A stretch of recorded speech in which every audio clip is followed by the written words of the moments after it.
ఈ 30 సంవత్సరాల జీవితంలో ఈవేళ నాకు చాలా హ్యాపీగా ఉంది. ఎందుకంటే మీరు పరిశోధన చేసిన ఆ పరిశోధనాత్మక అంశాన్ని చెప్పమని మొట్టమొదట ఓ వేదిక మీదకి నన్ను ఇవాళ పిలిచారు. ఇప్పుడు ఏం చెప్పేవారంటే, మీ అనుభవాలు చెప్పండి, పత్రిజీ గురించి చెప్పండి. మా ధ్యానం కుదరట్లేదు, మాకు ఆలోచనలు వస్తున్నాయి, మీ మీది తెలుసుకోవట్లేదు, తెలుసుకున్నామని భ్రమలో ఉన్నారు, మేము దీని నుంచి బయటికి వెళ్ళబడాలి అని ఎప్పుడు చాలా కొంతమంది నన్ను అడిగేవారు. ఈవేళ సభాపరంగా నన్ను అడిగారు. అందుకోసం యాంకర్ గారు చప్పట్లు కొడతాం.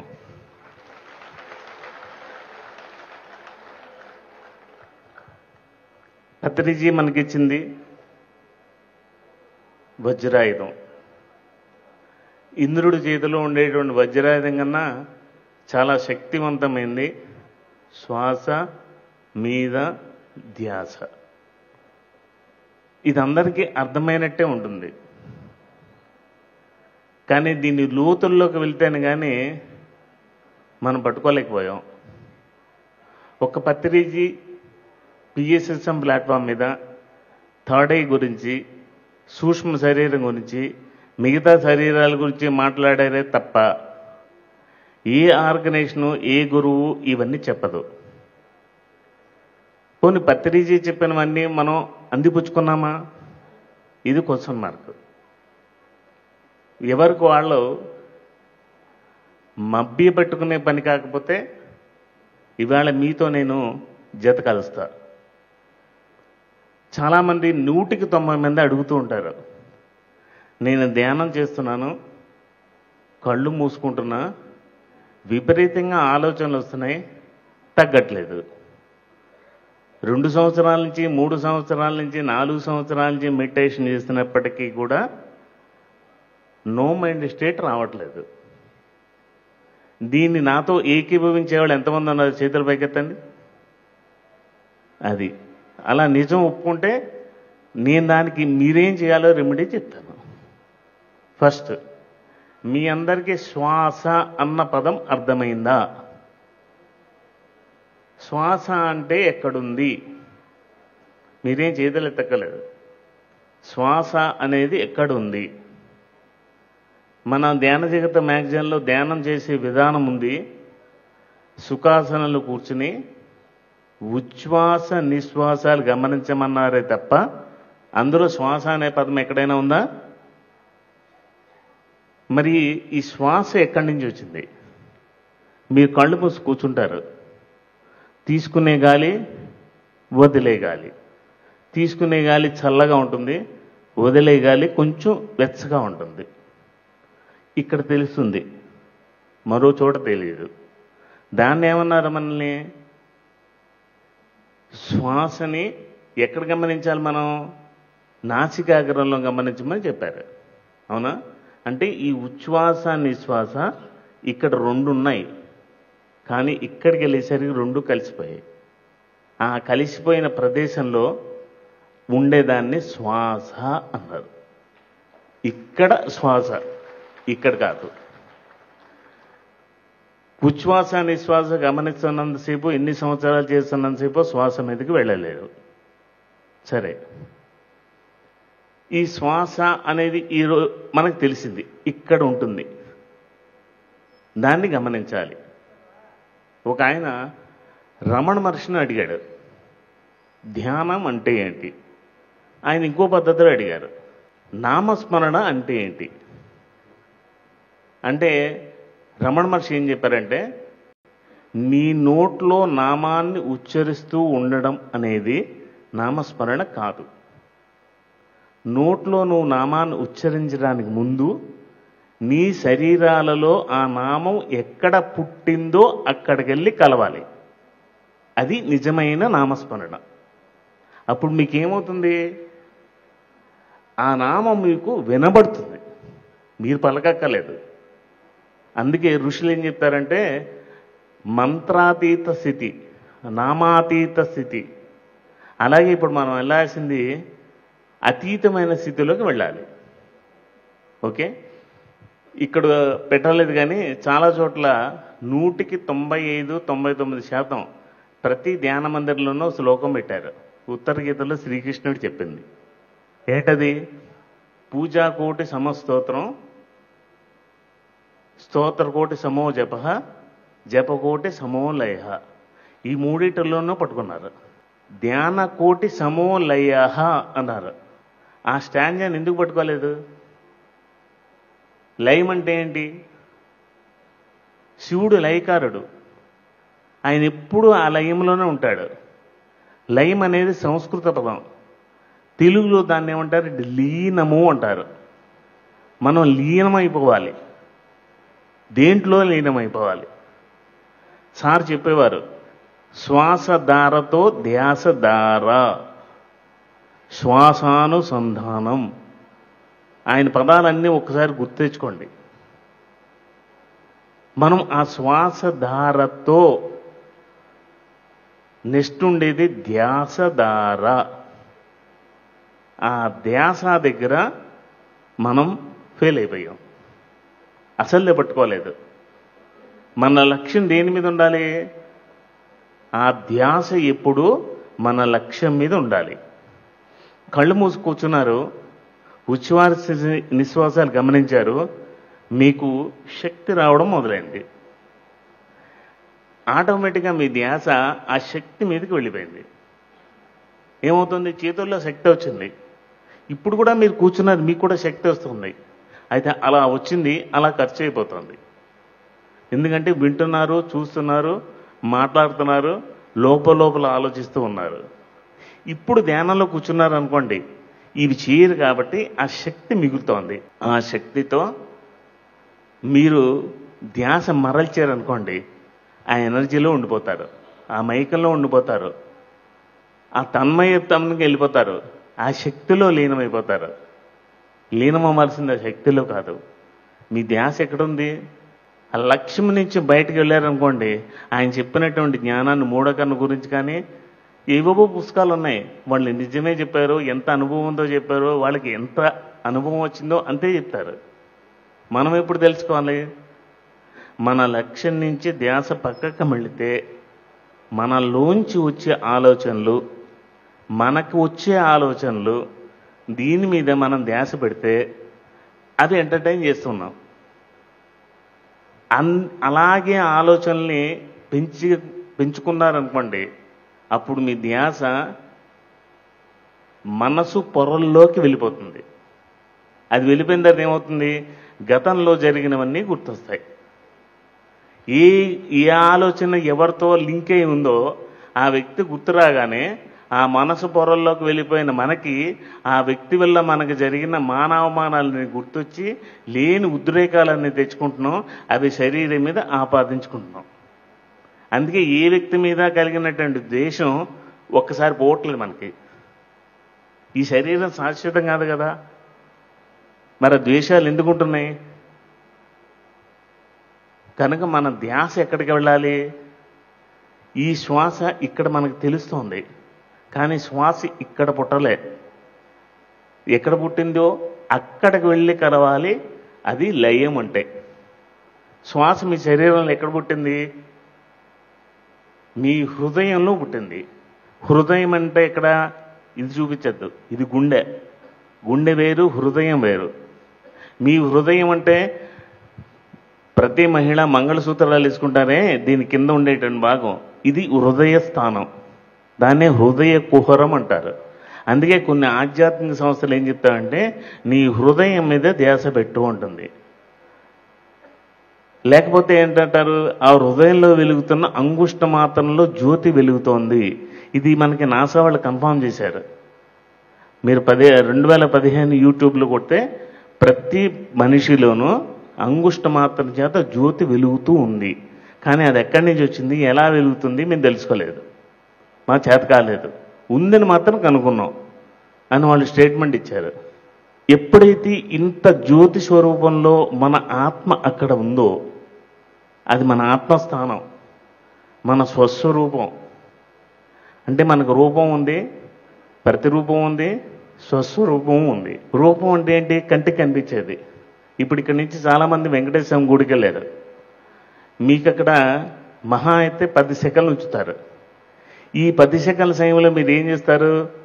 స్వామిని చూసి గోవిందా అనుకుని వెంటనే కళ్ళు మూసుకుని మొక్కుతారు. అంటే ఏమిటి? ఈ కంటితోటి ఆ రూపాన్ని చూశారు, కళ్ళు మూసుకుని ఏం చేశారు? ఆ రూపాన్ని హృదయంలో పెట్టుకున్నారు. మీరు కొండ నుంచి బయటికి వెళ్ళిపోయిన తర్వాత, మీ ఊరు వెళ్ళిపోయిన తర్వాత వెంకటేశ్వరం చూడాలనుకోండి, అప్పుడు మీరేం చేయాలంటే మీ హృదయంలో పెట్టుకున్న స్వస్వరూపాన్ని చూడాలి. ఆ స్వస్వరూపాన్ని చూడటం తెలియని వాళ్ళే పదే పదే పదే పదే వెళ్ళాలనుకుంటున్నారు. అందుకే పత్రిజీ ఆ స్వస్వరూపంలోనే ఉంటారు, ఎందుకంటే ఆయన చూసుకున్నారు. అందుకే ఏం చెప్పేవారు అందరికీ? మీ స్వస్వరూపంలో మీరు ఉండండి అని చెప్పారు. రూపంతో కాదు.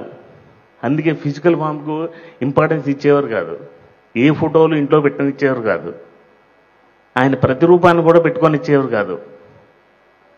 మన హృదయంలో ఆ స్వస్వరూపాన్ని పెట్టుకోవాలి. అందుకే ఏమంటారు?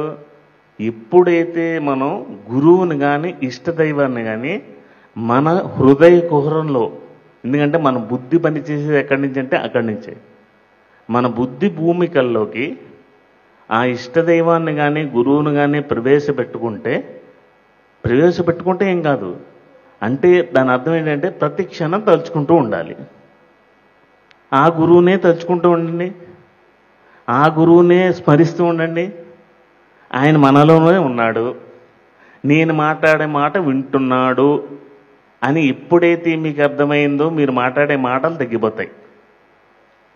మీరు మాట్లాడే మాటల్లో పాజిటివ్ మాటలు ఉంటాయి, ఎందుకంటే ఆయన నెగిటివ్ మాటలు మాట్లాడరు, నెగిటివ్ మాటలు వినరు. ఆయన వింటున్నాడో చూస్తున్నాడు అనగానే మన ప్రవర్తనలో మార్పు వస్తుంది, మన అవగాహనలో మార్పు వస్తుంది.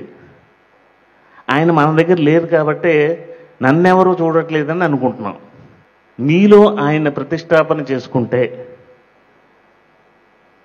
ప్రతి క్షణం ఏదైనా తినేటప్పుడు ఎలాంటి పదార్థం తింటున్నానో, ఎక్కడ తింటున్నానో, లోపల ఆయన ఉన్నదే ఆయన తింటారేమో అని తినే పదార్థంలో కూడా చాలా అలర్ట్గా ఉంటాం.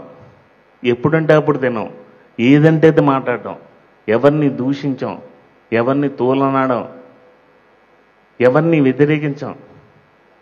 ఆయన జీవితంలో ఎవరినైనా వ్యతిరేకించడం ఎప్పుడైనా ఎవరైనా చూసారా? ఆయన చీదరించడం ఎవరినైనా చూసారా? ఒక బంటుని ఎలా చూశారో రాజుని అలాగే చూశారు. ఆయన దగ్గర ఉండే దాక్షిణ్యం ఎవరి దగ్గర లేదు.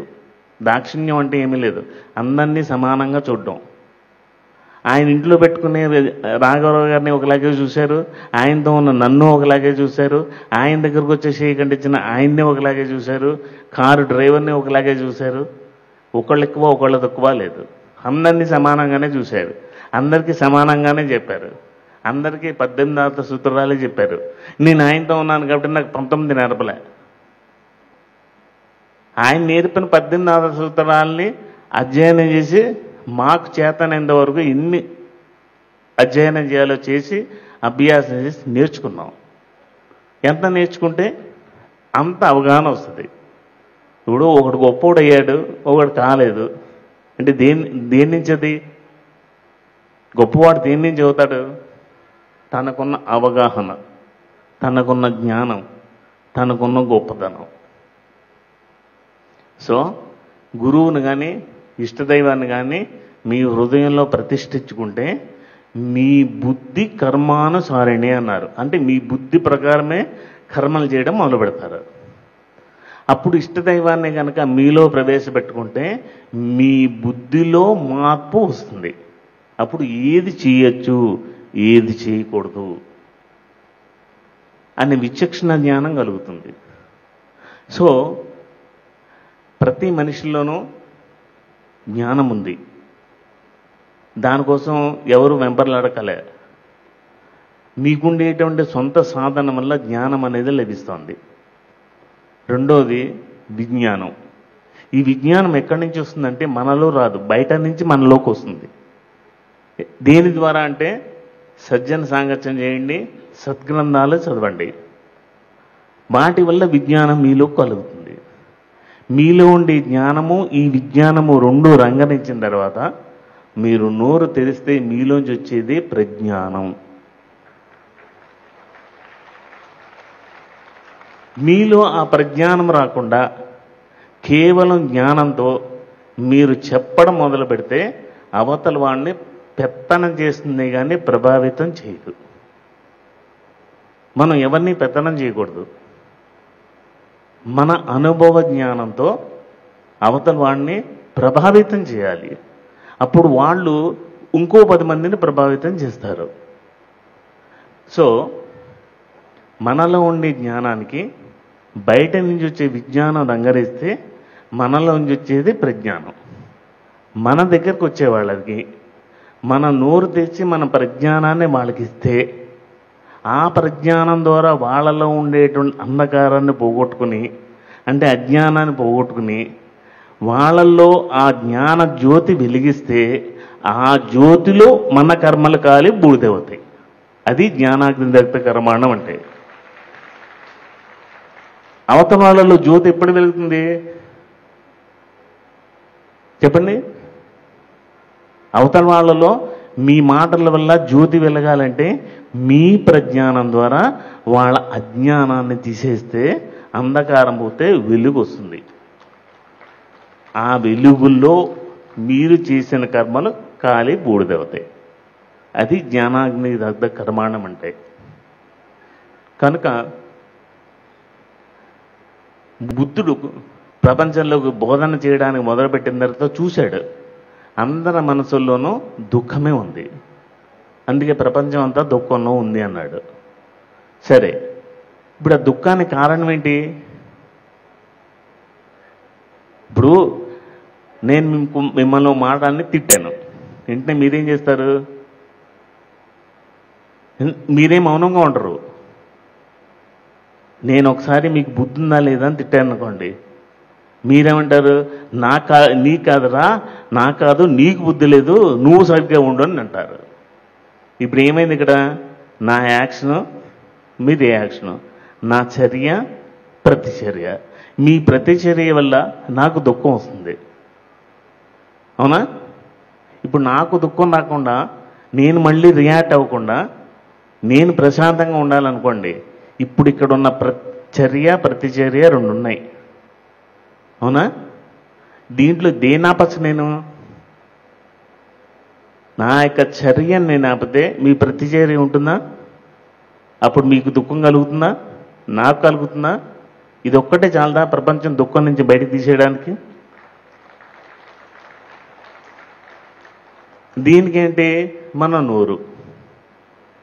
ఈ నోటుకు గురించి తాళమేమని పత్రిజీ తన జన్మంతా మోక్క మీదే పెట్టారు. అందుకే 2015 నుంచి మాట్లాడటం మానేసి ఏమిటి సంగతి అని అడిగేవారు. మన నోరు తెచ్చి ఏం మాట్లాడితే దాని మీద యాక్షన్ మొదలయ్యేది. వాక్కు అంటే అదొక బ్రహ్మాస్త్రం లాంటిది. దాన్ని ఎంత దుర్వినియోగం చేస్తున్నామో మనకే తెలుసు. ఇప్పుడు ఆ నోటిని ఎంత దుర్వినియోగం చేస్తే మళ్ళీ వచ్చే జన్మలో మూగవాడిగా నెత్తివాడిగా పుడతాం. ఎందుకంటే అందరినీ దూషిస్తున్నాం, ఆ వ్యక్తి మన ముందే లేకపోయినా తిడుతున్నాం. మన వాక్కుని దుర్వినియోగం చేస్తే ఏమవుతుంది? మనకి మనమే శిక్ష విధించుకుంటాం. అందుకే మూగోడు కనిపించినా, నెత్తోడు కనిపించినా, కుంటివాడు కనిపించినా ఎవరి మీద పత్రిజీ జాలి చూపించేవారు కాదు. వాడు పూర్వజన్మలో చేసుకున్న కర్మని అనుభవిస్తున్నాడు, ఇప్పుడు జాలి చూసి వాడి అనుభవాన్ని పోగొట్టామంటే ఆ కర్మ మనం తీసుకోవాలి. అందుకనే జ్ఞానం కావాలి మనిషికి. ఆ ప్రజ్ఞ వచ్చింది అంటే అవతల వాడు ఆ స్థితిగతులకి వాడే కారణం అని మనకు తెలియడం కాదు, వాళ్ళకి తెలియాలి. సో మొట్టమొదటి ఏంటంటే, మీ కోటి ధ్యానాలు ఒక లయంతో సమానమని ఆ కృష్ణుడు ఉత్తర గీతలు ఎందుకు చెప్పారో గమనించండి. ఆ లయం అవ్వాలి అంటే ఇక్కడ శ్వాస ధ్యాస పెట్టిన తర్వాత మన హృదయంలో పుట్టింది ఆ ప్రాణం అనేది. అందుకే మహాప్రాణ దీపం అంటే ఒక దీపం వెలుగుతుంటే దాంట్లో చిన్న అంతర్దీపం ఉంటుంది చూసారా? ఆ అంతర్దీపం ఆ జ్యోతి వెలగడానికి ఇచ్చేటువంటి ప్రాణం, ప్రాణవాయువు. మన శ్వాస అక్కడ పుట్టింది. మీరు ఇక్కడ ఐడెంటిఫై చేసి మీ ధ్యాసను ఎటూ మరల్చకుండా ఆ శ్వాస ద్వారా లోపలికి వెళ్ళి మీ హృదయ గుహల్లో ఉండేటువంటి ఆ శ్వాస పుట్టిన ప్రదేశంలో మీరు కలిస్తే, అందుకే కృష్ణుడు అన్నాడు, వేల వందల మంది వస్తారు కానీ ఏ ఒక్కడో నన్ను చేరుకుంటాడని. మనం పత్రిజీ వారసులం, శిష్యులం కాదు. ఆయన ఏ రోజు మనల్ని శిష్యులుగా చూడలే, ఆయన ఫ్రెండ్స్గానే చూశారు. ఆ కృష్ణుడు ఆ భగవద్గీతలో ఎందుకు స్టేట్మెంట్ ఇచ్చాడో తెలియదు కానీ అది తప్పు అని వందల మంది అక్కడికి వెళ్ళిపోవాలి. ఆ లయాన్ని తెలుసుకుంటే, ఆ లీనమైతే శివుడు లీనకారుడు లయకారులాగా ప్రతి పెరుమణ మాస్టరు లయకారుడు కావాలనే వాంఛ బ్రహ్మర్షి పితామహ పత్రిజీ. మరి నిజంగా ఆయన వారసులమైతే కనుక నిజంగా మనం ఈ ఆఖరి శ్వాస వదిలేంత వరకు లీనమైపోయి ఉండాలి. లీనమైపోయి ఉండాలంటే మనం ఎక్కడున్నామో తెలుసుకోండి. ఈ తిరుపతిలో ఉన్నాం. మా తిరుపతి తిరుమలలో ఉండే వాళ్ళందరికీ గొప్ప అదృష్టం ఏంటంటే ముక్తి 4 రకాలు. ఒకటి సాలోక్యం, సామీప్యం, సాయుధ్యం, సాన్నిధ్యం. ఈ తిరుమల తిరుపతిలో ఉండేటువంటి వాళ్ళందరికీ సాలోక్యం అనేటువంటి ముక్తి లభించింది కాబట్టి ఈ వైకుంఠంలో వాళ్ళందరూ ఉండడానికి నివాసం దొరికింది. మీకు 7 రోజుల పాటు వెంకటేశ్వర స్వామి అనుగ్రహం లేకపోతే ఈ సాలోక్యం అనే ముక్తి మీకు లభించేది కాదు. అంటే మీరు కూడా ముక్త పురుషులే, మీరు సాలోక్యం అనే ముక్తిని సాధించారు. అంటే ఆ సాలోక్యంలో అడుగుపెట్టిన మీరు సామీప్యానికైనా వెళ్ళాలి, సాన్నిధ్యానికైనా వెళ్ళాలి, సాయుధ్యానికైనా వెళ్ళాలి. అక్కడికి వెళ్ళడానికి రికమెండేషన్ మంచియో, మీ యొక్క సొంత సాధన కావాలి. మీరు జీవన్ముక్తులు అయిపోవాలి. జీవన్ముక్తులు అంటే ఏంటి? ఇది అందరికీ ప్రశ్న. రకరకాల పదాలు వింటాం కానీ దాని అర్థాలు మనకు తెలియవు. ఇప్పుడు అన్నమాచార్య చనిపోయాడు, సినిమాలో చూసాం. ఆయన జ్యోతి వెంకటేశ్వరంలో కలిసిపోయింది. కానీ వెంకటేశ్వరం అన్నమయ్య పడిపోయాడు. ఇక్కడ అలా పడిపోకూడదు. మన జ్యోతి ఆయనలో కలిసిపోవాలి, కానీ మనం బతుకుండాలి. అది జీవన్ముక్తుడంటే. దానికి ఉదాహరణ చెప్తాను. ఒకసారి సంత్ కబీర్ దాసు రోడ్డు మీద నడుచుకుంటూ వెళ్ళి ప్రతి ఇంటికి వెళ్ళి శ్రీరాముడి మీద దోహాలు చెప్తూ ఉండేవాడు. ఒక ఇంటికి వెళ్ళిన తర్వాత ఆ ఇంటి గుమ్మంలో తుడుచుకుంటూ ఒక లేడీ ఈయన తిడుతుంది. చెడామడా తిట్టి, బుద్ధి లేదా, ఇంత శరీరం వచ్చి ఇంత వయసు వచ్చి కష్టపడి పని చేసుకోలేవా, పిచ్చి పిచ్చి బట్ట పడితే నా దగ్గరికి వస్తావా పో అని తవిరేయడం కాకుండా చేతిలో గుమ్మాన్ని తుడిచేటువంటి మసికొట్టు ఉంటే ఆ మసికొట్టు ముఖం మీద వేస్తుంది. కబీర్ దాస్ కోపం రాలే. ఆ గుడ్డ తీసుకెళ్ళాడు, పక్కనే ఉన్న బావి దగ్గర తీసుకెళ్ళాడు, శుభ్రంగా గుడ్డను ఉతికాడు. మసి అంతా పోయింది. దాన్ని బాగా ఎండబెట్టాడు. దాంట్లో దారపోగులన్నీ తీశాడు, ఒత్తులు చేశాడు. పక్కన్న శివాలయంలో తీసుకెళ్ళాడు. ఆ ఒత్తులు ప్రమిదల్లో పెట్టి నూనె పోసి దీపాలు వెలిగించాడు. ఆగండి, ఏమర్థమైంది మీకు? ఇలా చప్పట్లు కొట్టే ఇక్కట్ల పాలైపోతున్నారు. విషయం ఏం తెలియకోవట్లేదు. మహాత్ములు వచ్చారు, సదానందగిరి వచ్చారు. ఆయన దగ్గర ఎంత జ్ఞానం ఉందో తెలుసా మీకు? ఒక్క విషయం మాట్లాడలేదు ఆ రోజు. నిజం చెప్పాలంటే నాకు కోపం వచ్చింది. ఎవరో బాలరెడ్డి గారు చెప్పిన కథ ఒకటి, ఇంకోళ్ళు చెప్పిన కథ ఒకటి, 2-3 కథలు చెప్పేసి దిగి వెళ్ళిపోయాడు ఆయన. ఆయన దగ్గర ఎంత విద్వత్తు ఉందో మీకు ఏమో తెలుసా? గిరి సాంప్రదాయం. దక్షిణ భారతదేశంలో మన దగ్గర ఉండేది శంకర సాంప్రదాయం. ఉత్తర భారతంలోకి వెళ్తే నాథ సాంప్రదాయం ఉంది. పశుపతినాథు గోరఖ్పూర్లో ఉన్నాడు కదా, అలా 9 నవనాథులు ఉన్నారు. అలా హిమాలయస్కి వెళ్తే రుద్రప్రయాగ, కర్ణప్రయాగ దగ్గర నుంచి వెళ్తే గిరి సాంప్రదాయం ఉంది. ఆ గిరి సాంప్రదాయంలో మహంతగిరిని ఆయన గురువుగారు ఆయనకి సన్యాస దీక్ష ఇచ్చి ఆయన సంత సదానందగిరిగా పేరు పెట్టారు. ఆయన కుండల్ని జాగరణ చేసుకోవడంలో సిద్ధహస్తుడు. మహావతార్ బాబాజీ ఇచ్చినటువంటి క్రియాయోగం ఇవ్వాలి అంటే ముందు 4 దశల్లో అప్రెంటిస్ అయితే వాళ్ళని చూసి అప్పుడు ఆయన క్రియాయోగ దీక్ష ఇస్తాడు. ఆయన అంత విద్వత్తు ఉంది ఆయన దగ్గర. ఆయన ఏం బయటపడ్డావు. ఆ శరీరం అలా ఉందే. చిన్న ఎగ్జాంపుల్ చెప్తా. విశాఖపట్నంలో 3 నెలల క్రితం ఆయనకి యాక్సిడెంట్ అయింది, తెలుసా మీకు? ఒక లారీ ఎక్కేసి ఈ చెయ్యి ఎంత నుజ్జు అయిపోయింది. 51 డేస్లో తిరిగి మామూలు స్థితికి తెచ్చుకున్నాడు. ఆయన ఏమన్నాడో తెలుసా? మీకెందుకు యాక్సిడెంట్ జరిగిందంటే ఏ జన్మంలో ఎక్కడ ఏ కర్మ ఉందో దాన్ని అనుభవించాలి, అందుకోసం వచ్చింది అన్నాడు ఆయన. నాకెందుకు ఇలా జరిగిందని బాధపడలే. దాని తర్వాత ఎవరో ఇంటికి వెళ్ళే వాళ్ళు ఫుడ్ పెట్టారు, ఆయన వద్దని అన్నాడు, తిన్నాడు. ఫుడ్ పాయిజన్ అయిపోయి సీరియస్ అయిపోయి ఐసీయూలో ఉండొచ్చాడు వెళ్ళి. దాని తర్వాత అయోధ్య వెళ్ళారు. విపరీతమైన ఎండలో సన్ స్ట్రోక్ వచ్చి 2.5 రోజులు అపస్మారక స్థితిలో ఉండిపోయాడు. ఆయన కండిషన్ ఏంటి వాడికి అర్థం కాలేదు. ఆయన చలాకీగా నడిచి ఇక్కడికి వచ్చారు. ఆయన వయసు 111 సంవత్సరాలు. ఇంకా ఎంతకాలమైనా ఉంటాడు. ఆయన దగ్గర నేర్చుకోవాల్సింది 111 ఏళ్ళు ఎలా బతకాలని కాదు. ఆయన రూమ్కి వెళ్ళి మనలో ఉండే ప్రశ్నలు, మన అజ్ఞానాన్ని అంతా వెళ్ళగక్కినా ఆయన మనకి ఏం ఉపదేశించాలో చేస్తారు. ఆయన 20వ తారీఖు వరకు ఉంటారు. ఉన్న సమయాన్ని ఉపయోగించుకోండి. అలా అని చెప్పాను కానీ అంతమంది ఆ రూమ్కి వెళ్ళిపోతే ఆయన ఏం చేయలేరు.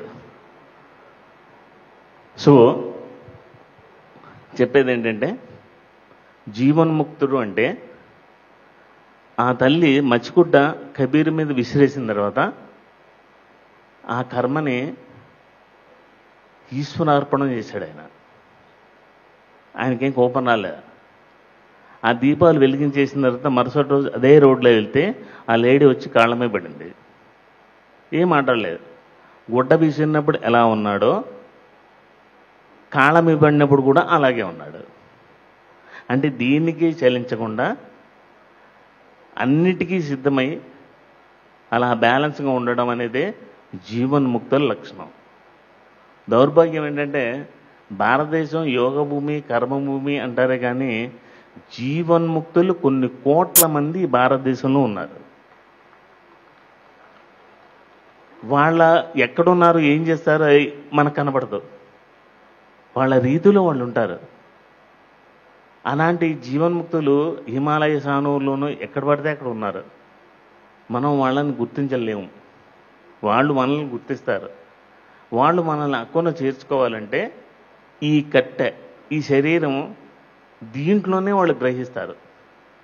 శరీరానికి 7 శక్తి క్షేత్రాలు ఉన్నాయి. పుట్టు బుద్ధరికి ఈ ధ్యానాల్లోకి వచ్చిన దగ్గర నుంచి ధ్యానం చేస్తే ఏమొచ్చిందిరా? శక్తి వచ్చిందండి. ఏం చేసుకున్నారు? ధ్యానంలో వచ్చిన శక్తిని దేనికి ఉపయోగించాలి? ఆ ధ్యానంలో ముందుకెళ్ళడానికి ఉపయోగించాలి. శక్తి మనకెందుకు? మన దగ్గర లేకపోతే కదా. మనం ఏం చేయాలంటే శరీరానికి 7 చక్రస్థానాలు, శక్తి స్థానాలు ఉన్నట్టే ఒకే ఒక చైతన్య స్థానం ఉంది. ఆ చైతన్య స్థానాన్ని మనం ప్రభావితం చేసుకోవాలి. హిమాలయాలకు వెళ్తున్నారు అందరూ, బ్యాచ్లు హిమాలయాస్కి వెళ్తారు. ఎందుకు వెళ్తున్నారో తెలియదు. వెళ్ళిన తర్వాత నాకు రూమ్ ఎక్కడా, నాకు పడుకోవడానికి ఎక్కడా, వెళ్తే బ్రేక్ఫాస్ట్ ఏం పెట్టారు, లంచ్ ఏం పెట్టారు, ఎంత దూరం నడవాలి, ఈ జింజాటంతో సంసార గొడవలతో సరిపోతుంది తప్ప హిమాలయస్ ఎందుకు వెళ్ళామని ఎవరికీ అర్థం కావట్లే. అక్కడ ఉంటారు ఆ సిద్ధ పురుషులందరూ. వాళ్ళు మనల్ని చూసి మన చైతన్య స్థానాన్ని గమనిస్తారు. వీడేమైనా కదిలించుకున్నాడా, కదిలించుకునే ప్రయత్నం చేస్తున్నాడా, అప్పుడు మనకి తారసపడతారు. మనలో ఉండేటువంటి ఆ చైతన్య స్థాయిని ఉద్దీపనం చేసి యాక్టివేట్ చేస్తారు. అలాంటి మహర్షులు జన్మానుకో శివరాత్రి దొరుకుతారా అన్న ఆలోచనతో మనం హిమాలయాల్లో అడుగుపెట్టాలి. అక్కడ వెళ్ళిన తర్వాత మనకి జంజాటాలు ఉండకూడదు. మీ అందరికీ తెలుసు, భువన చంద్ర అని ఒక గొప్ప రైటర్ ఉన్నారు. ఆయన చెన్నైలో ఉంటారు. ఆయన బాల్తాల్ హిమాలయాలు దిగిన తర్వాత చొక్కా ప్యాంటు తప్ప బెల్టు, పరసు, చేతుకున్న ఉంగరాలు, డబ్బులు అన్నీ తీసిచ్చాడు. ఇంకా ముందుకెళ్తుంటే చొక్కా కూడా తీసిచ్చారు. 1:30 భోజనం దొరకలే, చలి, ఓ బండ మీద అలాగే పడుకుంటే నిద్రలే చూసేసరికి ఒంటి మీద శాలువా ఉంది. అలా వాళ్ళు అనే బుక్ ఉంది. హిమాలయాల్లోకి వెళ్ళి ఏం చేశాడో ఆయనకి ఎంతమంది గురువులు కలిశారో, ఎవరో మీట్ అయ్యారో, ఆయన యొక్క లైఫ్ హిస్టరీ అంతా చదవండి, వాళ్ళు అనే పుస్తకం ద్వారా. సో మన అంతిమ లక్ష్యం ఏంటంటే జీవన్ముక్తులు కావడం. జీవన్ముక్తులు కావడం అంటే మనకి దేని మీద మోహం ఉండకూడదు, దేని మీద ఆరాటం ఉండకూడదు, గెలుపు ఓటములు ఉండకూడదు, చావు పుట్టుకలు ఉండకూడదు. వాటన్నింటికీ అతీతంగా మనందరం ఉండాలని. East are the best, pyramid master ఇది బెస్ట్ అన్నారు సార్. దానికి మనం చప్పట్లు కొట్టేసుకున్నాం. ఆ విధంగా మనం ఉన్నామా లేదా అని ఎప్పటికప్పుడు చెక్ చేసుకోండి. 10 మంది సమూహంలో ఆయమ పిరమిడ్ మాస్టర్, నేను అనే పేరు తీసి నేను పత్రిజీ పరివార్, వీళ్ళందరికీ ఆ పత్రిజీ అంశం అందించడానికి నేను ఏ స్థాయిలో ఉన్నాను.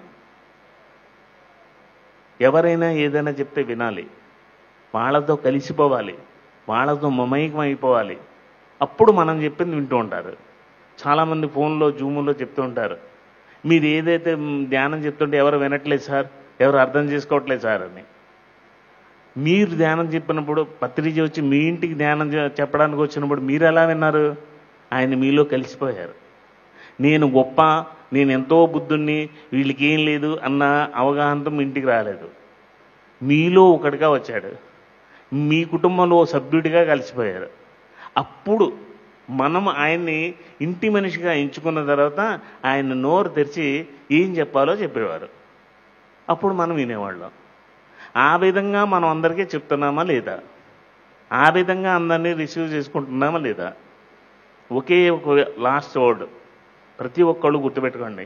మొట్టమొదట రోజు మీరు పత్రిజీకి వెళ్ళిన డేని గుర్తెచ్చుకోండి. ఆ రోజు మిమ్మల్ని పత్రిజీని ఎలాగైతే హక్కున చేర్చుకున్నారో, మీ అజ్ఞానాన్ని, మీ యొక్క అవలక్షణాలన్నింటినీ భరిస్తూ నువ్వు గొప్పోడవయ్యా, నువ్వు గ్రేట్ మాస్టర్ అయ్యా అని అంతటి మనిషి మన భుజమే చేసి మనల్ని హక్కున చేర్చుకున్నట్టే ఇప్పుడు ఈ స్థాయిలో ఉన్నాం. ఆ రోజు ఆయన చేర్చుకోకపోతే మనం ఎక్కడుండేవాళ్ళం. కనుక మన దగ్గర ధ్యానం నేర్చుకోవడానికి వచ్చిన వాళ్ళని ఆ రోజు పత్రిజీ మనల్ని ఎలా హక్కున తెచ్చుకున్నారో గుర్తు చేసుకుని ఆ విధంగా మీరు అందరినీ హక్కున చేర్చుకోండి. ముఖ్యంగా ఇక్కడుండే సమాజంలో పత్రిజీ తెలిసిన వాళ్ళు, కలిసిన వాళ్ళు, రెండో వర్గం పత్రిజీని చూడని వాళ్ళు. పత్రిజీని చూడని వాళ్ళకి పత్రిజీని చూసిన వాళ్ళు పత్రిజీ దగ్గర ఏ లాలిన్యాన్ని, అభిమానాన్ని, పారవశ్యాన్ని, ప్రేమని పొందేమో, ఎవరైతే పత్రిజీ చూడలేదో వాళ్ళు మన దగ్గరకు వచ్చినప్పుడు ఆయన మనకు వర్షించిన, కురిపించిన ప్రేమ మాధుర్యం ఉంది, అది వాళ్ళకి పంచండి. ఆ లోటు తీర్చాల్సిన బాధ్యత మన మీద ఉంది. Thank you very much.